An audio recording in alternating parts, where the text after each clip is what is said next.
All right, everybody, welcome back to the Beans No Ball podcast, and welcome to another Sunday morning chat. This being the week 8 edition, I believe. Last week I messed up, said week 8. This is week 8. So, Christian, let's get it all started right here. Yeah, so obviously you guys know how it goes down. So Sunday morning chat's another short. It's just a short episode. Just get the day going. Before we have our actual Sunday slate games going on. So start things off. We got some news to cover. We got some more news to cover. How we usually start off. Then we got some fantasy updates. We're gonna go over cash or trash once again, and the final takes of our teams. So to start things off, probably the biggest headline of the week: Tom Brady and Giselle finally divorced after 13 years of marriage. It was kind of expected this upcoming season, but I mean, pretty bad for Tom Brady. Not football related, but I mean, just something to get out there. Yeah. Obviously, they've been together for a good while, and yeah, like you said, not football related, but who knows, that could be somewhat football related when you see how, he retired and it looked like he was gonna finally go back to his family, but he came back and that kind of caused the rift, and now he is back and it looks like he probably should have stayed retired, but that's more of his personal life. So moving on, we got a couple big trades this week, obviously with the trade deadline coming, I believe this Wednesday on November 2nd. We got the Bears trading Pro Bowl defensive end Robert Quinn to the Philadelphia Eagles. Obviously, they're making a run. They're the best team in football, still undefeated. So they're really bolstering that defense right now.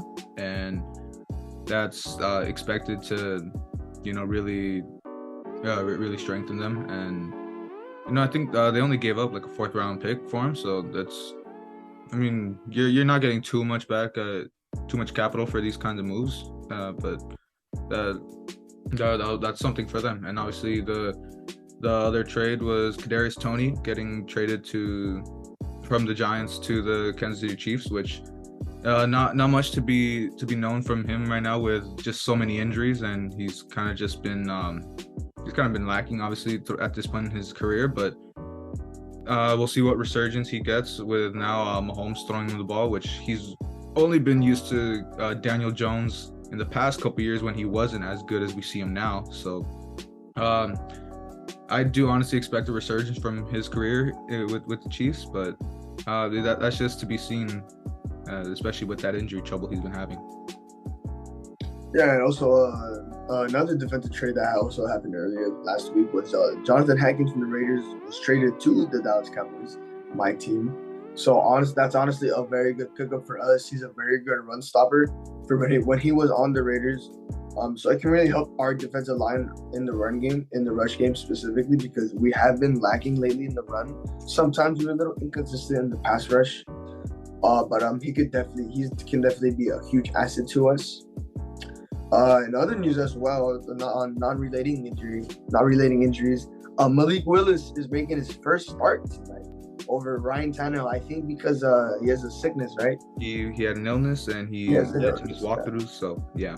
Yeah, so he's making his debut today against the Texans. So we'll see what Malik Willis has in store for us. Yeah, and that's obviously something like since the beginning of the year, how we both feel about Ryan Tannehill. I've been kind of really expecting this to happen for a while, and I say this about a lot of the rookie quarterbacks, but this is someone that he went to a small school in Liberty, but I think he'll do good in this role, especially in a really easier game against the Texans. But in other depth chart news, we've seen the quarterback controversy in New England between Bailey Zappi and Mac Jones, and the Patriots have officially announced that they are going to move forward with Mac Jones, which that was kind of the expected move. But just with Bailey Zappi's performances, it just looked like that there was a possibility. But the more you see it, the more it's kind of like a situation with Cooper Rush in Dallas that he was handling for a bit, but he had a pretty crappy game to end it off, and they're really seeing who they do want to keep as that starting role. And of course, moving on, we just got a couple injury reports to move on from. We got Ja'Marr Chase. He's gonna miss this week with a hip injury, which he was expected to be put on IR, and that's what was reported throughout the week. But he will be avoiding an IR stint now, and he'll probably only miss this week. He's probably questionable for next week, but it's we'll see how that develops. But a big scare avoided for Bengals fans that they won't have to miss their star receiver for too long. Yeah, and then we're getting back to the injury topic. Ezekiel Elliott, he is listed as doubtful for today's game with his knee injury after he took a big blow last week against the Detroit Lions. It was I think it was a scary sight for our star running back to go down, but he ended up coming back, but he did start having some pain issues throughout the week. And he recently told reporters that he said he was okay, but he's listed as doubtful. So we're just going to have to see. It'll be a game decision, but most likely, I don't think he's playing. Tyler's most likely getting the start tonight or this morning. Yeah, and let's just wrap it up with a couple more injury news, I guess. We got Shaq Barrett's going to be out for the year with torn Achilles, which, that's going to be a heartbreaker for the Bucs. He's, a big anchor on that defense, and an Achilles injury, that's no joke. So that's going to be a long recovery process, and obviously the hopes for him to get back soon. And obviously my game, there's a couple news to get back on about. The star do-it-all receiver Deebo Samuel will be out, which I'm never one to wish an injury upon him, but that's obviously something that gets me excited, that I won't have to see him absolutely torching us like he does every single game. So with a hamstring injury, he's gonna miss this game, and hopefully the defense capitalizes and contains the rest of that offense. But in better news for me, something I've been talking about ever since the season started, Van Jefferson is finally back. He is off IR, he is active, and Sean McVay did say he is expecting a regular workload, so looks like he won't be limited. I'm really expecting to see him work himself back in, but at least by this week or next week against the Bucs, I hope he gets back into that form he was in last year, which he was in a perfect wide receiver 2 behind Cooper Kupp, and hopefully he'll take the load off of him coming forward.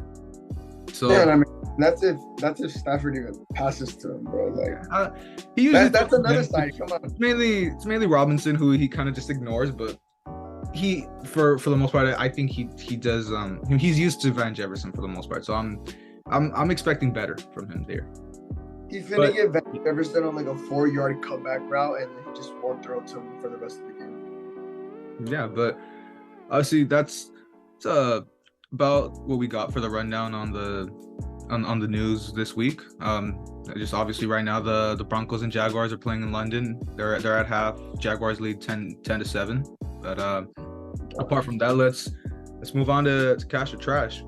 We got obviously let's run down what we had last week. We covered tight ends, and for Cash, Christian, you took another win with obviously. You were pulling for me to take Kittle, but I didn't. You took Kelsey. You got Kittle. We could have tied. We would have tied, and it would have come down to receiving yards. But you took Kelsey. You got your 15.8. I decided to, go a little bolder, and I took another star tight end in Mark Andrews, who had one of the lowest scoring games he's probably ever had with 0.4. So I took a pretty easy L there. But for Trash, how much did Hawkinson get? Hawkinson got you 8.8. So with Mason, not Mason, Kyle Rudolph getting me 1.8, I did take the Trash win. So yeah, I told you as usual. Well, yeah, but obviously that's what we got for our picks last week. Now moving on, we will be rating defenses this week, and so I'll just get it started right here. My cash pick is going to be the Philly defense, which they got I'm taking both of these actually. I'm taking the Philly defense for cash, and the Steelers defense for Trash. That is the matchup this week, and I feel like it's just easy to go with that with how both teams are trending. I'm expecting Philly to just they'll really shut down whether it's Pickett or they end up moving in Trubisky. I feel, especially now with Robert Quinn moving in, that's somewhat of an easy call for me, I guess. And yeah, Christian, I guess give your picks. Yeah, so I'm going with my Cowboys defense today against the Bears. I feel like we can really do some damage to Justin Fields. I mean, that O-line has been pretty iffy for the Bears, but from the way the Bears blew out the Patriots, we're listed as the 10-point favorites. I kind of don't like that because the Bears, I would consider them a sleeper team now, but still, I have my hope for that, and then I hope that Micah Parsons and Trayvon Diggs are going to bully him. But I'm going with my Cowboys D because I have a feeling that we're going to do another great game. They got me 19 points last week against the Lions. So, anything can happen. And then for my trash defense, I'm going Packers. They're going against the Bills. Really, honestly, I have a feeling that it might be a close game, but it's obviously anticipated to be a Bills blowout. And I got the Packers really getting embarrassed that game. With Jair Alexander, I feel like he's going to be the main reason why the defense doesn't do well. I feel like Stephon Diggs. I feel like because I know Jair only had that one bad game, but I feel like Stephon. I feel like this is the game where he cooks Jair Alexander. So that's why I'm picking the Packers defense as my trash. Yeah, that's honestly expected. And hey, if they give up points like they probably will against that high-flying Bills defense, the Packers have a low point, so yeah, exactly what you want. So obviously that does it for Cash or Trash. Let's move into fantasy, which just give a quick rundown. Obviously, I did take a victory in my last matchup when I was 2-4 and I beat one of the undefeateds. I think we both beat the remaining undefeateds in our league. I beat someone else 1-6. Oh, someone else beat an undefeated. Was it? Yeah. No, but I did beat an undefeated, which was a big surprise. I took down I think it was Daniel. Not sure who it was, but so yeah. Let's run down what I got this week. It's back to Stafford at quarterback, which I'm not the best hopes, but maybe with Jefferson back, he'll kind of be back to form, but we'll see. And obviously my favorite 1-2 punch at running back, Henry and Barkley, which Saquon, that Seahawks defense, who knows what's gonna happen there. It's tough to call with how they could have they could give up a big game, or they could just shut you down like crazy. So I hope Saquon goes off against them, but we'll see. And this Derrick Henry, he's playing the Texans, so I would expect him to at least get me 20. And move on to wide receivers. I had to make a couple moves around here. So obviously Tyreek, I'm keeping him there. Obviously he's playing the Lions, so I'm expecting him to get me a decent chunk of points. But I had to bring back Curtis Samuel because Mike Williams is out. Not only that, but he would have been on bye anyway. But I'm gonna have to miss Mike Williams for a couple weeks, which that's gonna hurt my team. But we'll see. Maybe I make a move here and there in the future. But Curtis Samuel's playing the Colts, so I'm expecting a decent game from him, at least more than 10. And for tight end, David Njoku is hurt now. That's really gonna hurt me. I really liked him at tight end there, but I'm getting the Steelers tight end Pat Freiermuth, which he's been solid. He can get a good chunk of points here and there, but against the Philly defense, I'm not too hopeful, especially because that was my cash pick to just really shut down Pittsburgh. But we'll see, because now at the flex I got Devin Singletary, who he's been solid this year. Nothing crazy, but for I expect him to at least get anywhere from 10 to 15, especially against that Packers defense. So we'll see. Maybe he does go off. That's obviously that would be my hope. And for defense special teams, I've basically been swapping it out every week. And this week I brought in the Titans defense, which they're playing Houston. That's probably the easiest matchup to go with, and that's what I'm gonna go with. Obviously, I'm expecting maybe 10 points from them, just how Houston's looking. And my kicker, the same old Daniel Carlson, which automatic he's been the number one kicker in the league so far. So I'm expecting a win. I don't know how tough my matchup's gonna be, but I think I'll be fine this week. Yeah, I mean, pretty solid lineup, so this should most likely be fine. So in my lineup, I have a pretty okay lineup, and I'm going against like the worst player in the league. So I mean, if I lose this game, I think I'm just give up. But so for my QB, I have Dak back at QB again. I feel like this game against Chicago, I feel like this is gonna be his bounce back game. Kind of get in his groove again to get the old Dak Prescott back. So I expect like him to pop off today, which is reasonable against that Bears defense. So I hope so for the best. On my running backs, I think I have Aaron Jones and I have Zeke. But Zeke, man, he's not. I doubt he's gonna play. I literally realized it right now on the podcast when I talked about it. So I'm gonna see if I can go pick up another running back right now, because CHE is CEH, yeah, Clyde Edwards-Helaire, he's on bye. So I don't know if I should trust Aaron Jones in my gut for playing the Bills or go try and pick up another one. But we'll see. I got my starting receivers back, Jay Jettis and AJ Brown. And Jay Jettis, I mean, come on now. I feel like he's gonna have another pop-up game, so he's gonna be very Cardinals, right? I think so. So yeah, he's gonna torch that defense.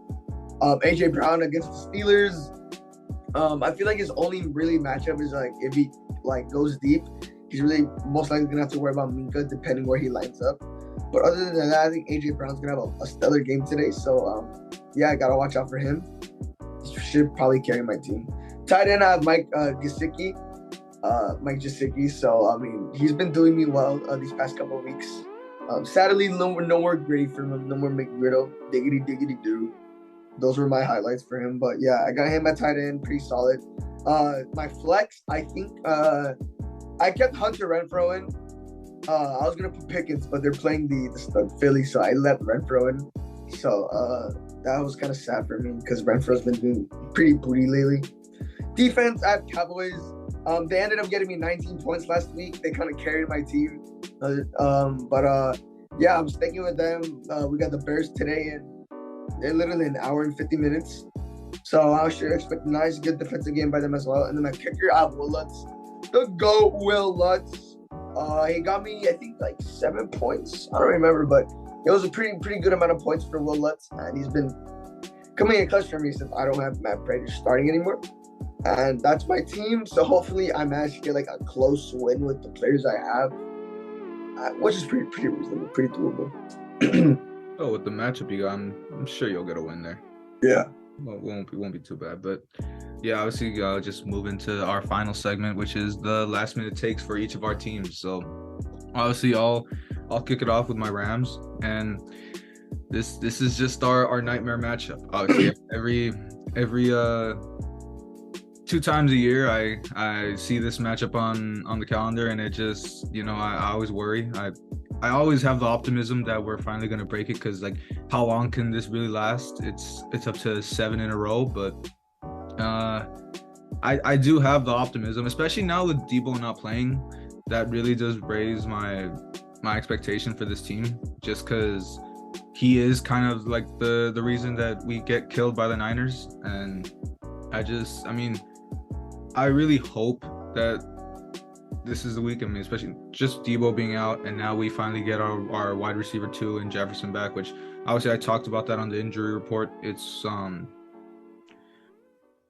even though McVay says he's expecting his regular workload to be back, I'm not expecting him to just like get eased in that much, because I mean he's coming off that injury. It's the same deal like what we talked about Tua and Dak in the past couple weeks. He needs time to get thrown in. I mean, it's week 8 and it's barely his first game. Everyone's already really worked in, and he isn't. So I would expect it to at least to take him a couple drives to really get settled in. But I would like to see him have at least 70 to 80 yards, maybe a touchdown to really get him in. But this is something that I expect. I expect Stafford to really spread the ball out more now, finally having him. And you know, I mean, I say that every week, but you know, with a receiver like him, he's used to him. I don't know for whatever reason if the deal with Allen Robinson is that he's not used to him or whatever. They don't have that chemistry, but that Panthers game showed that it's looking a little better. He actually targeted him a couple times and got him a couple touchdowns. So I think we'll be fine at least in that regard, like with receiving. It just depends on how the Niners defense can contain us, because it's that's usually what does it. Because I mean, our defense is always strong. I mean, it's usually, I mean, we don't give up too many points. It's usually what Stafford does when he just throws the costly pick six here and there. So overall, I do come into this game with a little more optimism, and I just hope Stafford can really contain himself more and just go into that area where he was in peak form last year. But I mean, who knows? But overall, I think the Rams can finally pull this off and keep it from 8 games in a row. No, I mean, I've been having, with me too, I'm like, there's no way this streak can keep on going. I feel like this is going to be the game where they finally beat them in the regular season, even though they beat them in the championship, but in the regular season, they just struggle against them. But other than that, I mean, yeah, hopefully they can come out with that win. So with my Cowboys, obviously we have Chicago this week. We're really anticipated to win this game, and it'll be really good to go into the bye feeling good at 6-2. After seeing Dak back last week, he had a rough first half. Second half, he kind of found his rhythm again. He did have some miscues still, but this week I hopefully expect them for him to be a little back to his normal stuff. Usually slinging that rock out there, doing well.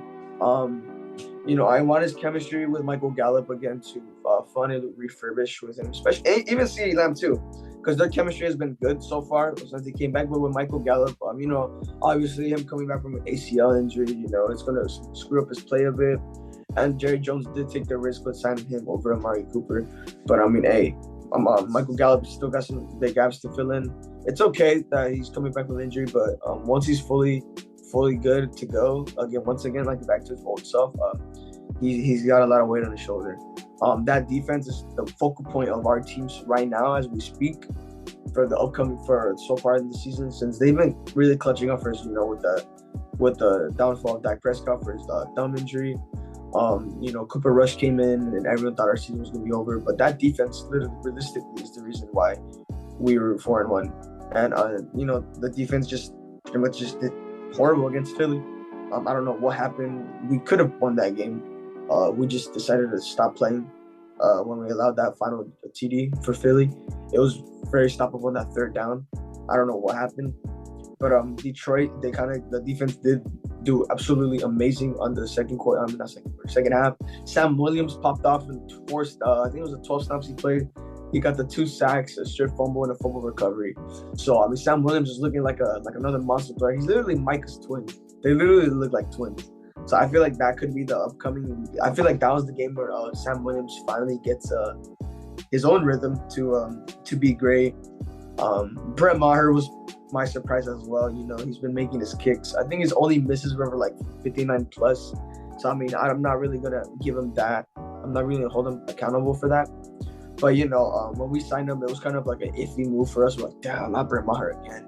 But he's been making his shit. He's been making his kicks. So like, damn, really proud of him for bouncing back. Pretty much nothing else to say besides our game's early. It's another 10 a.m. game. I really hope to get a nice victory coming into the bye week. We have a bye week next week, so it'll be very nice to come out with a win. And then we open up with the Packers. So with good momentum heading out, especially with the way the Packers are playing, we should be fine for the rest of the season. Yeah, I would have to agree with how it's looking so far. Before you would have expected that Packers game to be a bit scary, but now just the way Rodgers looks, the way that team looks in general, it looks like you guys will ease in after the bye week.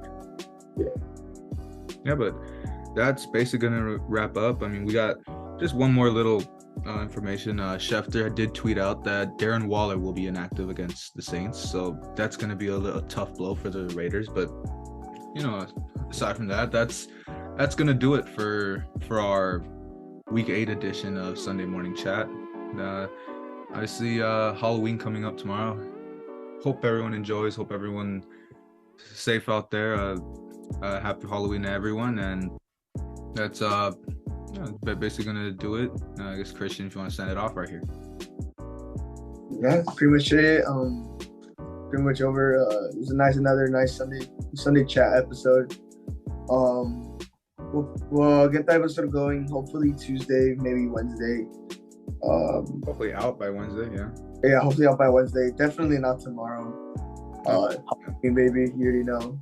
But yeah, we want everyone to have a nice day tomorrow. Stay safe. Obviously, have a good Sunday today. Watch some football. And that's it. That wraps up this episode for Sunday Chat. And we'll see y'all later this week.